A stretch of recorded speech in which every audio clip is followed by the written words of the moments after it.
Quality isn't a free upgrade, it's a logistic problem in disguise.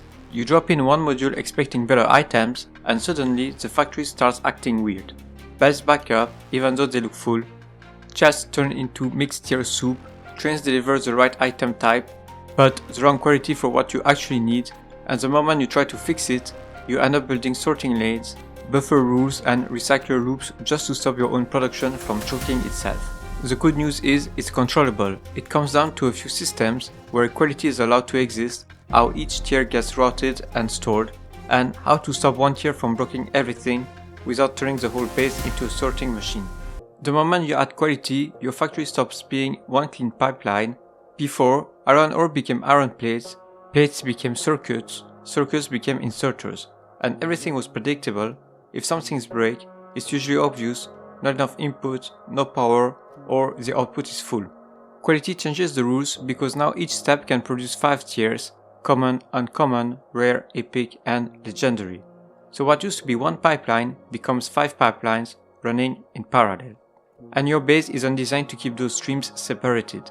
That's where the chaos starts. Storage gets messy fast. If you let tiers mix in chests, you lose control. You place a blueprint and you don't get inserters, you get a random mix of qualities. And if premium items sit in general storage, they get consumed in normal expansion without you even noticing. Belts can clog for a very specific reason. Assemblers are quality locked. When an assembler is crafting, let's say normal green circuits, it will only accept normal ingredients. If uncommon or rare ingredients show up on that input belt, they don't get consumed, they pile up at the front, the belt backs up, and the line stalls. It looks like you're starved even though the belt is full. It's just full of the wrong tier. Trains have the same problem, just in a different form. If you load a wagon without separating by quality, the wagon becomes a mixed soup. Common, uncommon, rare, epic, all together. And yes, you can dump that into one big chest line, but the moment you try to do anything smart, like reserve routes above rare quality for premium use, or routes common somewhere else, you need filters and separate paths. That's where train starts to jam in practice. One tier, usually common, fills its destination first. Now the inserters or filter unload lanes for that tier stop moving, while other tiers still have space. The train isn't empty, it's just stuck carrying a mix where the block tier slows everything down, and the station becomes unpredictable unless every tier has its own capacity and an overflow route. All of this also breaks your math. Your old ratios assume one recipe, one output. With quality, your throughput becomes a distribution across tiers. You might be producing enough total items, but not enough of the tier your next step is actually requesting, and tracing back errors gets harder because a single tier can block everything. Rare has space, epic has space, legendary has space, but common is full, and if one tier is full anywhere in the chain, it can store the whole line upstream. That's the core problem. Quality has variance, and that variance needs to be contained. Quality gets a lot easier once you adopt the right mindset. Contain it and don't let it infect everything. Because the biggest mistake is treating quality like a simple upgrade you can sprinkle across the whole factory. The moment you do that, every belt, every train, every buffer, every more request needs to become quality aware, and that's when the chaos explodes. So instead, the goal is to keep your core factory deterministic, meaning your normal production stays boring and predictable, plates are plates, circuits are circuits, your ratios still make sense. When something breaks, it breaks for a normal reason you can easily trace back. Then you do something different with quality, you move it into control zones. A control zone is a part of the factory where you expect multiple tiers and you've designed for it. You sort immediately, you store tiers separately, you cap the buffers, and you decide what happens to overflow. It's basically a quarantine area for variance. Quality is allowed to exist there, but it doesn't leak into everything else. With that mindset, there are really 2 ways to approach quality. The first one is the side stream, and this is probably the easiest way. Your main factory stays normal, and you run quality as a separate branch that targets high impact, low volume items. Modules, armor, key gear, maybe premium ammo for a few choke points. You get the benefits of quality without redesigning your entire logistics. The second way is a full line quality. That's the advanced approach, where quality isn't a side project, it becomes the operating system of your factory. You start producing intermediates in multiple tiers and routing them everywhere. It can be powerful, but it's high chaos unless you have strong controls. Tier-aware loading and unloading, caps and overflow everywhere, and a plan for where each tier is allowed to go. Let's now see how to build the first approach. The first step is simple, but it decides whether quality helps you or ruins your base. Decide where quality is allowed to exist, That way you can get most of the benefits without investing too much time too early. Because quality isn't just better items, it's variance, 5 tiers of output, and anything you apply it to becomes a sorting and logistic problem, so you want quality where the upside is huge, but the volume is manageable. That's why the safest rule is use quality on high value, low volume items. Modules are the perfect example. You don't need millions of them, but the benefit of higher tiers is massive. And it's worth building a dedicated system to sort and upgrade them. Same idea with power armor and equipment. You're only building a handful, but higher quality directly improves your personal survivability and mobility. It's high impact with low throughput. Then, you've got vehicles like Spidertrons and tanks. Again, these are expensive and low count.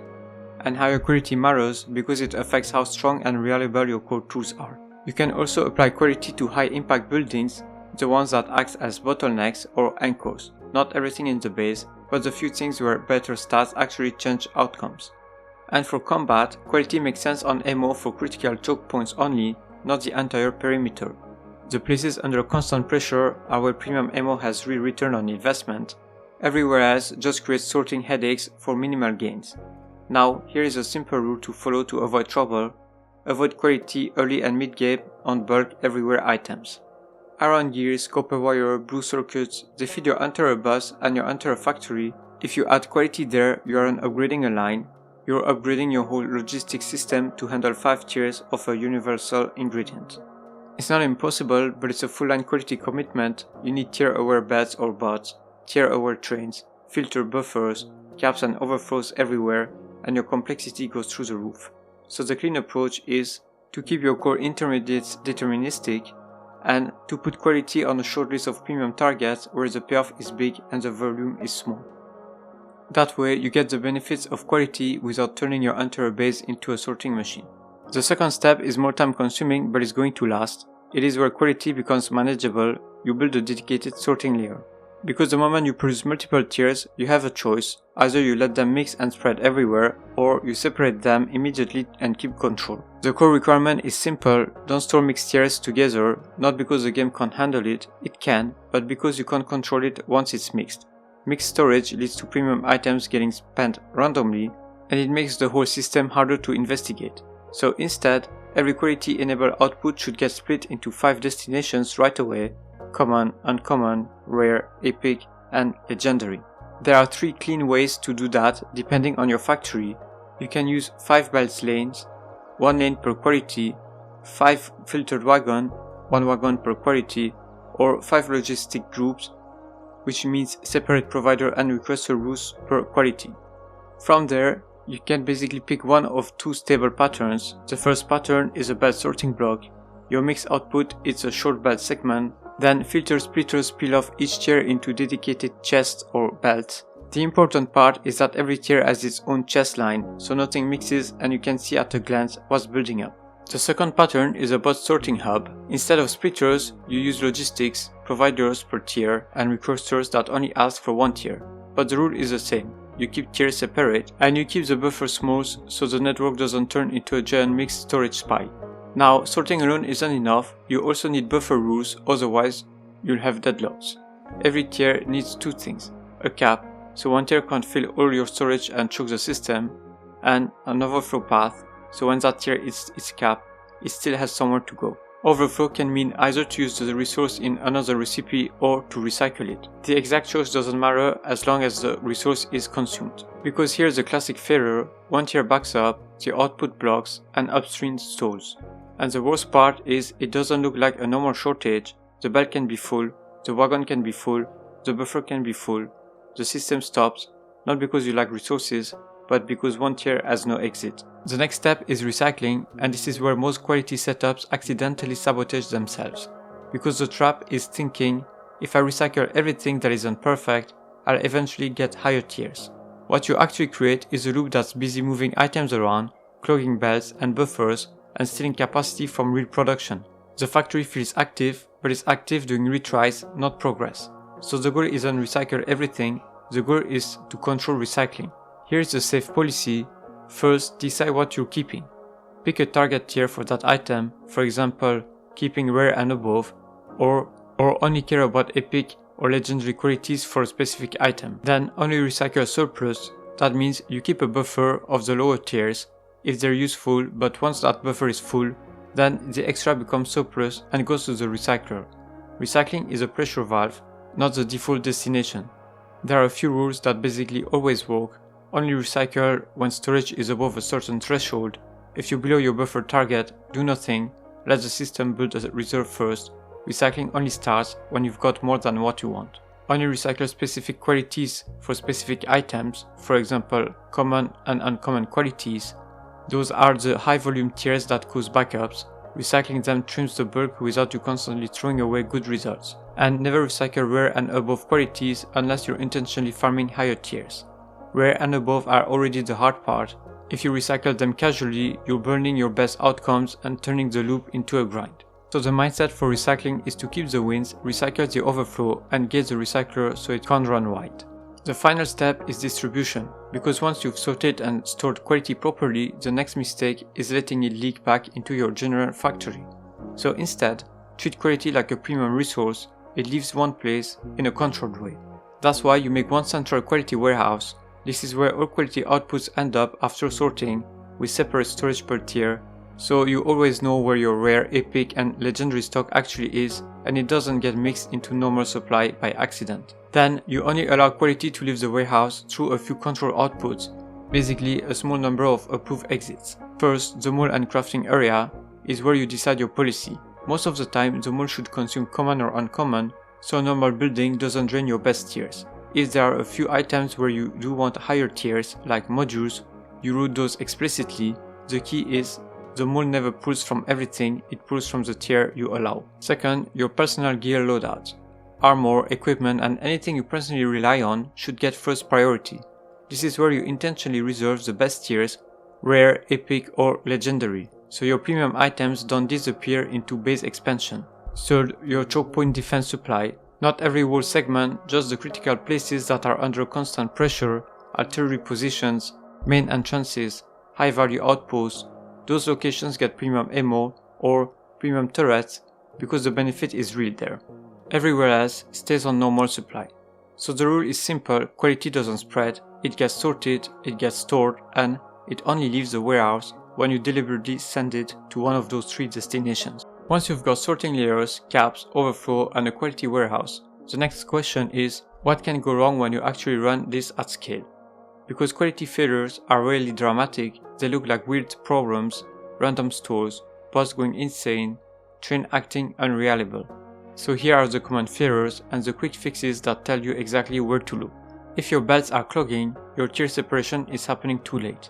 Somewhere, missed quality items are sharing a belt or a buffer for too long, and you're trying to filter them at the last second. The result is always the same, the belt ends up full of items a consumer won't take, and everything backs up behind them. The fix is to move separation earlier, ideally right at the output.